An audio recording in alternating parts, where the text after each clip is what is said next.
sekadar untuk jadi sama orang yang lain.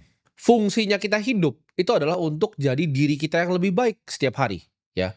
Bukan sama seperti orang yang lain. Dari kecil, ya gue punya kebiasaan untuk nggak pernah puas dengan kondisi, yakin ada beberapa dari kalian yang hatinya terpanggil dan kita bantu bareng-bareng bikin dunia ini jadi sedikit lebih baik.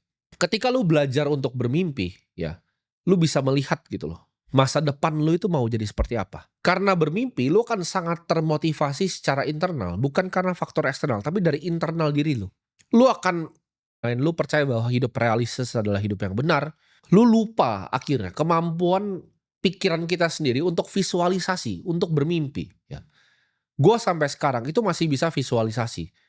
Ini skill yang gue pelajari dari gue masih sangat kecil, ya. Ketika gue masih gue bikin semua yang gue bikin. Karena gue lihat dunia yang ideal. Gue lihat dunia di mana orang yang akhirnya nonton video-video gue, itu percaya akan teknologi-teknologi revolusi seperti cryptocurrency, seperti artificial intelligence. Akhirnya ada beberapa dari sini, mungkin 3 orang yang akhirnya bikin data center AI yang besar di Indonesia. Ada yang akhirnya termotivasi untuk sekolah jadi seorang engineer. Ya akhirnya dia bikin data center untuk AI, ada yang akhirnya masuk ke bioscience untuk bikin perusahaan biotech berkelanjutan. Mungkin bisa sembuhin orang yang ke depannya nanti diabetes. Mungkin ada beberapa dari kalian yang akhirnya bisa bikin manusia itu hidup sedikit lebih lama dengan teknologi longevity yang terbaru. Mulai ada hama-hama dari atas yang ngerusakin, gue benahin lagi. Gue nggak cuman kritik tanpa ada solusi. Dunia ini tuh butuh pemimpi gila kayak Steve Jobs yang akhirnya bikin komputer dalam bentuk handphone. Seperti Mark Zuckerberg yang mau transisin dari handphonenya nanti ke kacamata. Seperti Elon Musk yang bikin perusahaan-perusahaan terobosan. Yang berani bermimpi gitu. Dia berani dari semua uang PayPal, dia berani mulai dari nol. Dia investasi di 2 perusahaan. Satu di Tesla, satu di SpaceX. Uangnya nol, dia tidurnya di lantai. Camping dia di lantai. Itu apa kalau beli terjadi karena gua itu hanya bekerja keras. Kalau tidak ada mimpinya, tidak ada kerja keras yang akan jalan ke sana. Karena untuk nyampe sana itu butuh keteguhan yang luar biasa, butuh konsisten, butuh disiplin yang luar biasa. Kalau itu semuanya untuk FOMO, ya. FOMO lah akan teknologi akan merubah dunia karena mereka nggak ngerti nanti saham lu tuh akan di-blockchain-in juga. Uang yang lu pakai itu akan ditokenisasi. Kalau lu nggak ngerti kripto, sekarang lu kan cuma jadi orang bego di masa depan. Mereka nggak pernah ngajarin lu seperti itu. Mereka nggak akan ngajarin kalau lu nggak pelajarin cara kerja AI, lu nggak dapet kerjaan lagi.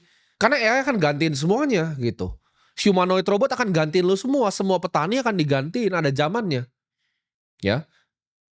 Jangan jadi tukang jahit yang ketika mesin jahit itu ada lu protes, lu pelajari cara pakainya. Jangan jadi tukang yang ngerjain kuda ketika ada mobil lu nggak mau transisi. Lu bikin protes gitu. Dan gue udah bikin fondasinya dari sekarang. Ini gue kasih tahu ke kalian ya, kekuasaan yang asli itu bukan datang ke mereka yang dilahirin anak orang kaya. Itu bukan dilahirin ke mereka yang dilahirin paling punya kuasa dari kecil. Itu bukan dikasih ke orang yang paling pinter, bukan dikasih ke orang yang paling kuat, bukan dikasih ke orang yang paling cepat.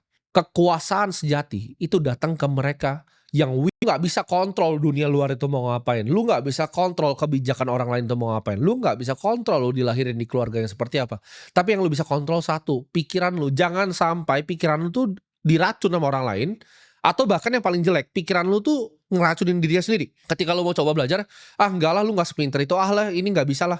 Ketika lu udah kalah ibaratnya sama pikiran lu sendiri, gimana lu mau berkompetisi, biarin otak lu tuh berkhianat sama diri lu sendiri untuk lu gak mau jadi siapa-siapa. Karena dunia ini adalah dunia yang hyper kompetitif. Semua orang itu mau hal yang sama. Dan kedepannya akan makin sulit. Kenapa? Karena teknologi ini gak akan bisa dikejar gitu. Ketika lu coba sesuatu, oke lu pengen jadi seseorang gitu kan. Lu belajar sedikit, lu coba sedikit 1-2 bulan, lu nyerah. Sulit sedikit lu nyerah. Itu otak lu sendiri yang sabotase diri. Oh lu gak bisa. Lu pengen jadi ini, lu punya mimpi untuk jadi Tuhan di atas yang tahu. Jadi kadang gak perlu diceritain ke orang-orang juga gitu. Kalau orang ngerendahin lu ya udah nggak apa-apa. Lu jadikan itu bensin gitu. Karena itu adalah energi yang tidak pernah habis. Lu gunakan gitu orang-orang yang mau jatuh orang itu, lu gunakan mereka sebagai batu loncatan. Karena tidak ada hal besar di dunia ini tanpa hidup itu nggak mungkin jalannya lurus gitu. Gue pun orangnya nggak takut untuk mulai dari nol karena gue datang ke sini dari nggak ada apa-apa. Jadi kenapa lu harus takut untuk orang bilang, oh takut nabung, takut berinvestasi, takut ini. Apa yang lu takutin gitu, lu nol baru naik ke 1 gitu, ya balik aja lagi ke nol. Karena orang paling sukses di dunia tuh nggak takut balik ke nol, ini orang bodoh gitu. Yang ngajarin kalian baru kerja sedikit, berharap dunia itu nggak adil sama lu. Lu zaman dulu untuk dapat kehormatan dan dapat glory, lu harus rela untuk mati, lu harus rela untuk masuk di kumpulan anak panah begitu, lu harus datang maju ke depan. Lu harus jadi jenderal perang zaman dulu.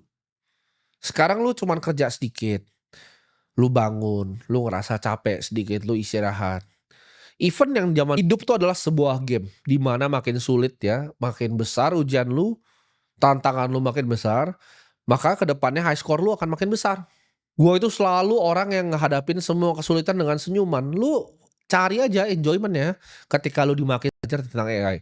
Cari podcast ya, lu dengerin Sam Altman ngomong apa ketika lu lagi di mobil gitu. Lu dengerin apa sih teknologi-teknologi terbaru, apa sih yang gue bisa kerjakan di dunia yang akan berubah ini, role gue tuh apa gitu, cara improve skill gue seperti apa. Dibanding lu mengeluh terus gitu. Dan kenapa, ya inti semuanya lah dari gue bikinin pergerakan